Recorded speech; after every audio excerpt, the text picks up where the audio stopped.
I was born in Sodal. My childhood passed among the fields, streams, and muddy games where days were measured only by the rays of the sun. My father was a farmer, and he taught us the greatest truth of life. Work hard and leave the rest to Allah. In our village, education did not go beyond primary school. That is why I had to leave soon and go to the city for work. In the city of Vihari, there is a small textile factory where everything is made from thread to cloth bags. That became my livelihood, my source of income. I have been working there for the past 6 years. Sometimes rolling the thread, sometimes cleaning the machines, sometimes packing. There was a time when I knew nothing.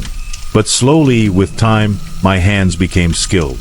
Most of the people working with me in the factory belonged to my village or nearby villages. Shafiq, Kaleem, and Nazir were all like me.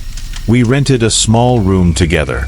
We cooked our own food, shared our meals, and in our dreams we all saw the bright future of our children. I got married 3 years ago. My wife Sajida is a very simple woman, and we have a son, Ali, who just turned 2. My mother also lives in the village and helps Sajida take care of Ali. Now let me come to the day I want to talk about. It was a cold morning in November. The sun had risen a little late and the weather was wrapped in a light fog. We all reached the factory on time. By 7 o'clock, the usual sounds of the machines filled the air as the day went on. I was stitching cloth bags when around noon my phone rang. It was my wife. Her voice sounded a little worried. Rashid, Amma is saying that you must come home. There is some urgent matter. What happened? Is everything all right? Come first, I will tell you. Don't call too much. My heart felt a little restless, but I did not think much.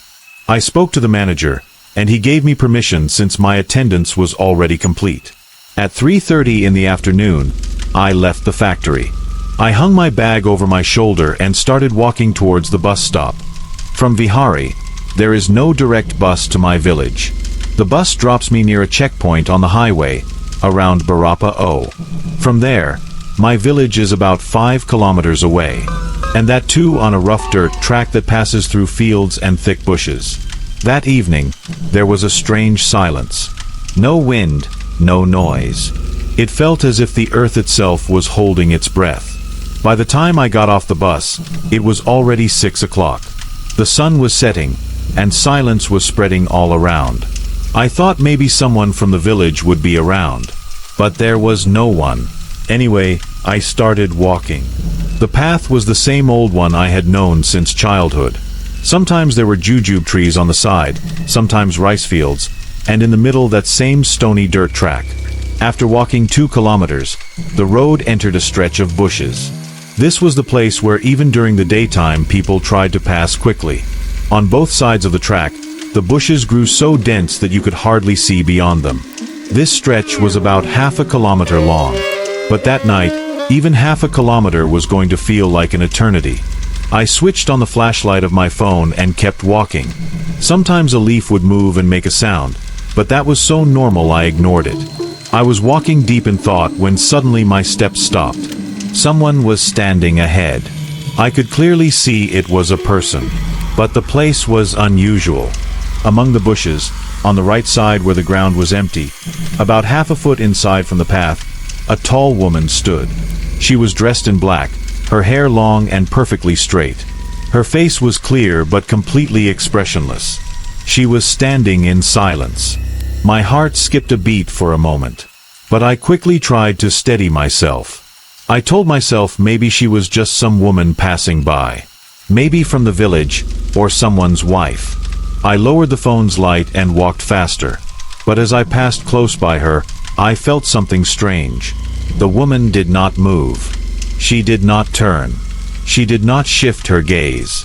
She just kept staring. Staring in such a way that it felt as if her eyes were piercing straight inside me. My steps slowed down without my control. A thought came to my mind. Maybe I should just greet her. But then reason told me, it is night, silence all around, and the road is deserted. Better to keep walking straight. So I moved ahead.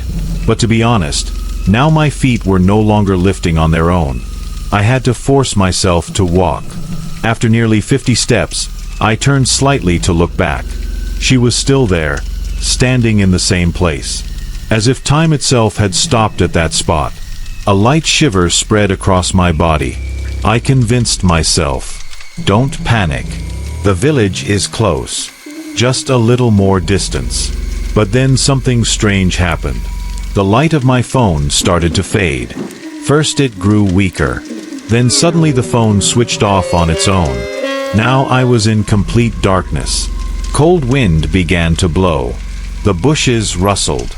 And all I could hear were my footsteps and the pounding of my heart. I still remember the path, but without light my feet kept slipping to the sides of the dirt track, brushing against the bushes. That's when I heard it. The sound of someone walking behind me. Someone was following me. But it was not the sound of a man's steps. The sound was soft, and the footsteps did not quite touch the ground. It was more like the sound of breathing. I froze. I had no courage to move forward, no courage to turn back. Yet the soft steps, that sound of bare feet pressing lightly against the ground, they were now very close. My breath was bursting out of me. My heart was about to leap out of my chest. With great difficulty, I gathered some courage and slowly turned around. And there she was, standing in the exact same posture where I had left her before. But now, she was only 5 steps away from me. Her black veil had slipped halfway from her face. Her face showed no expression, no smile, no anger, just eyes. Eyes locked straight into mine. My legs felt paralyzed. My tongue seemed to stick inside my mouth. My hands, the same hands that held the phone, began to tremble. Suddenly, she took a step forward. I stepped one back. Who are you? My voice did come out, but it didn't sound like my own. It was weak. My voice broke into a weak stammer. The woman remained completely silent. Then she took a second step, and a third.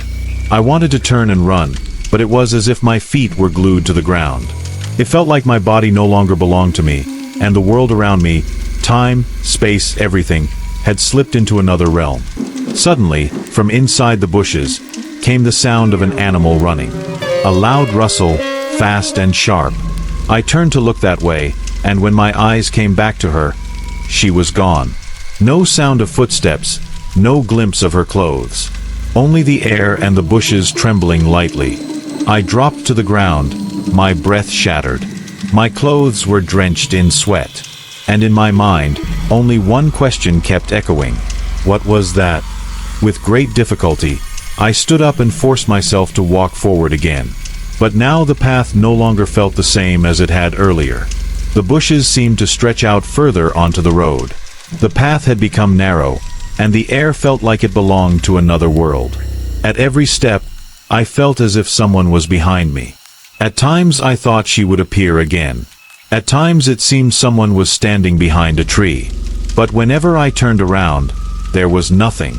I was heading toward my village, but now it felt as if the village itself was moving farther away from me. My legs trembled. In my mind, the road was the same. But before my eyes, everything looked different. For a moment, it seemed I was still walking toward the village. But then the arrangement of the bushes, the tilt of the trees, and the strange, unexplainable feelings inside me all told me something was not right. Now I could neither walk fast nor dare to stop. My heart kept repeating the same thought. What if she comes again? What if this time she is not silent? After about half a kilometer, just when I thought I was about to come out of the stretch of bushes, I heard it again. That same breathing sound. This time, much closer. I turned instinctively, and there she was, again. But this time, it was different. Now she stood right in the middle of the path. Her face still carried that same empty expression, but her neck was tilted slightly to one side, and her eyes seemed to. There was nothing in her eyes. Empty, hollow, like a dark pit. My body felt drained of life. My vision blurred. I could not tell if it was fear or reality, but I felt as if something moved in the air behind her, like shadows twisting and wrapping around each other. Then she took a step toward me, and my courage broke. I turned and ran. At first my feet felt heavy, dragging slowly. But as the path opened, I ran faster and faster, running without direction, without rhythm, with only one thought in my mind. I must reach home. My breath was burning in my chest. My eyes were blurring. But I did not stop. On the way, the bushes scratched my arms. Thorns pierced my skin. My feet slipped more than once. But still, I ran. At last, when I saw the first date palm tree of the village, I collapsed onto the ground. Breathing had become almost impossible. But inside, I knew I was safe. Someone from the village saw me lying by the roadside. A few moments later, my cousin arrived. He lifted me by the arm and carried me home. My mother opened the door. I fell into her lap. She quickly touched my forehead and cried out in fear. Fever. Burning hot fever. They laid me on the bed, covered me with a blanket warmed in the sun, gave me water, placed wet cloths on my forehead, but I was not conscious. My lips were moving, but no words came out. My mother and sister were terrified. It was night. Outside, the dogs were barking. Inside, there was only silence. It felt as if something inside me had broken, as if something had been taken away. Maybe my strength, maybe my faith. When I finally opened my eyes again, sunlight was streaming into the room. My mother sat beside me with a cup of tea. My clothes had been changed. A cool cloth rested on my forehead. "What happened to you, Rashid?" my mother asked. Her voice carried fear and love. I stayed silent for a moment, then whispered only one line. "Ami, that woman, she was not human." My mother fell silent. She asked nothing more. Perhaps she understood that not every question has an answer. Many years have passed since that night. Rashid never travels alone in the dark anymore. The path is still the same. The bushes are still there. But in Rashid's heart, one truth will always remain. Some roads are meant only for the daytime, and some women never truly go away.